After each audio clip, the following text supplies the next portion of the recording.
E aí, tudo belezinha?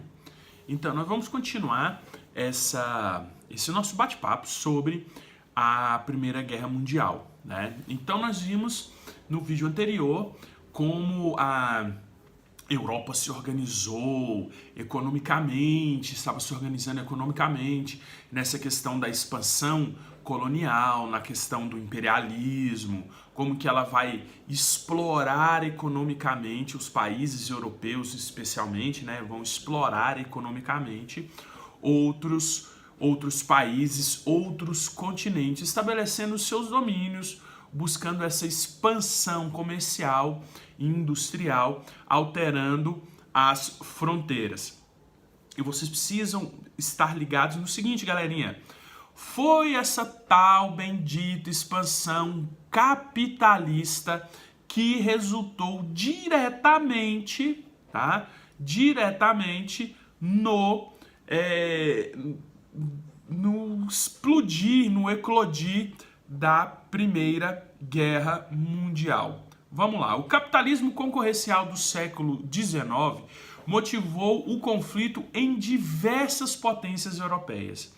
O interesse em ampliar os mercados em regiões de domínios e de interesses imperialistas fez com que a Europa se transformasse num verdadeiro barril de pólvora. Olha só, aquela conferência lá do Leopoldo II, lá, aquela conferência de Bruxelas, ela foi essencialmente feita para tentar acalmar os ânimos dos países europeus, tanto a de Berlim, que a gente viu, quanto a de Bruxelas. Essas duas conferências serviu para tentar acalmar os ânimos dos europeus, porque um conflito ali, por causa de territórios fora da Europa, esses conflitos por causa desses territórios fora da Europa já estava incomodando os países, e eles estavam já se estranhando à beira de partir para as agressões físicas propriamente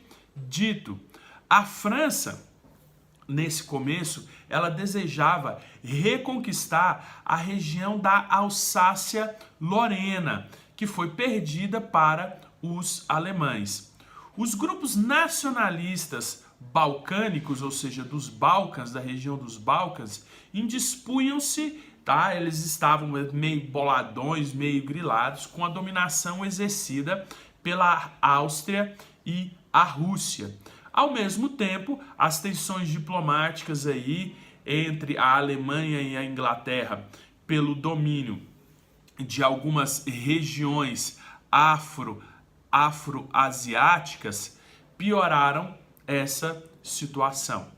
Então nós vamos ver, vejam bem, dessa forma, a frustração em torno das vias de negociação diplomática incentivou uma grande corrida armamentista entre as nações europeias.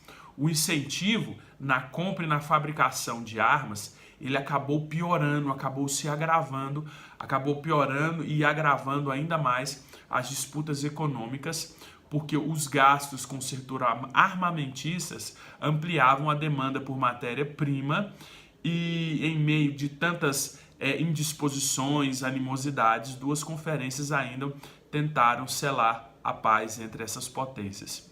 Pessoal, saúde, um cafezinho aqui para todo mundo. Pensem no seguinte: se um país ele começa a correr e se armar, alguma coisa ele tem interesse aí, alguma coisa ele está querendo. Então, essa corrida armamentista, ela acaba gerando incertezas, ela acaba gerando medo e faz com que outras nações também vão realizar essa mesma corrida em torno de se armarem, esperando aí um conflito. Algumas conferências vão acontecer, tá? Mas a princípio vão dar mais ou menos certo, mas no fundo não vai dar muito certo, porque a guerra ela acaba acontecendo. Um lugar que nós vamos ouvir falar agora, que é Haia. Haia, ele vai ser depois aí um grande tribunal, tá? Para no pós-guerra, mas esse é um momento que nós vamos falar mais depois, que vai julgar Haia, o lugar onde vão ser julgados crimes de guerra contra a humanidade. Então prestem atenção aqui. Em 1898 e 1907, a cidade de Haia foi o lugar onde ainda tentaram vetar uma possível guerra. Nesse período, as disputas também acabam fortalecendo a criação de acordos e cooperação militar entre algumas nações na Europa. Por exemplo, na Convenção de São Petersburgo, em 1873, russos e alemães prometiam cooperação mútua em casos de agressão militar mútua. Olha só, esses dois aí, ó, russos e alemães, eles vão caminhar mais ou menos juntos. Uma hora eles se beijam, outra hora eles se estranham. Vocês não precisam se assustar muito com isso, tá? Por exemplo, na Segunda Guerra Mundial, eles vão caminhar juntos, depois eles vão brigar e vão se separar aí, tá?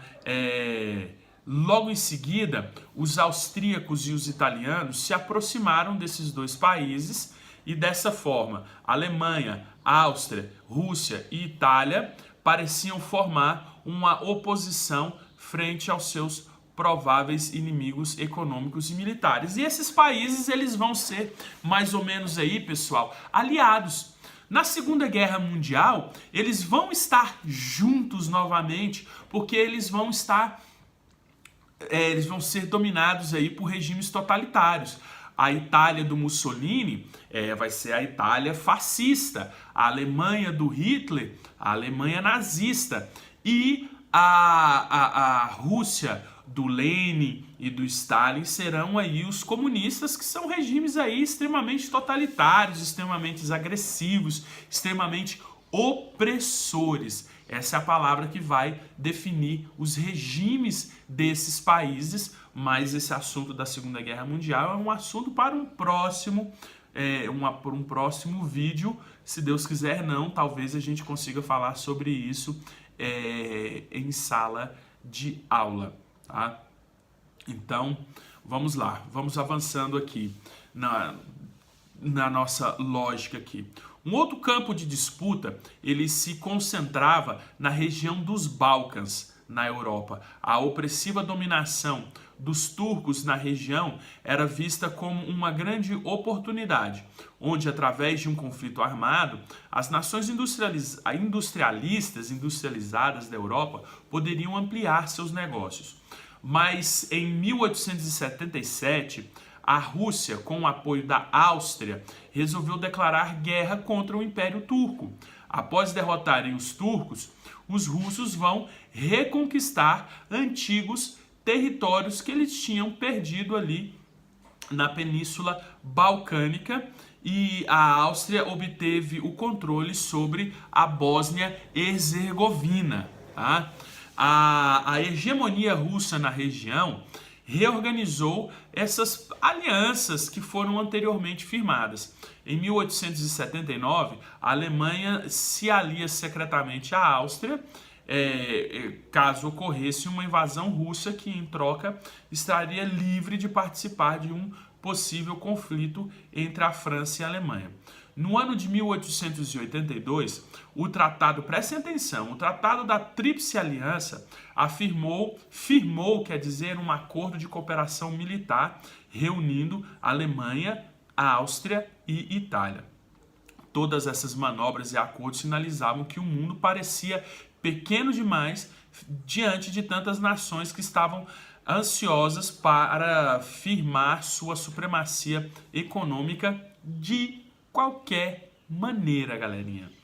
No final do século XIX, essa antiga hegemonia industrial inglesa começou a ser ameaçada, porque os alemães conseguiram, dentro de um curto período de tempo, formar um parque industrial que começou a superar essa tradicional solidez industrial britânica.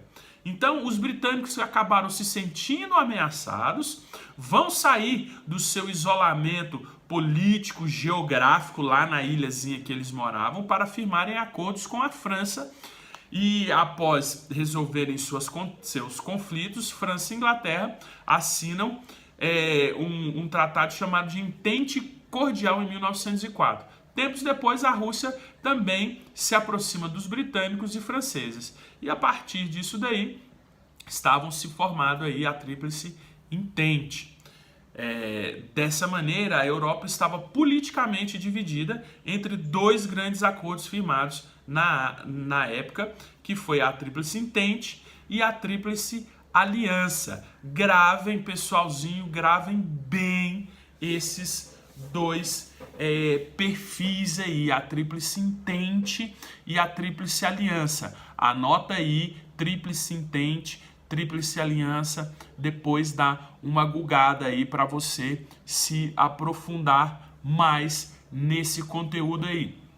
Então essa aliança, ela vai perfilar, ela vai colocar em fila, ela vai desenhar, ela vai expor aí, galerinha, o que nós vamos chamar de uma rivalidade num cenário bastante desequilibrado.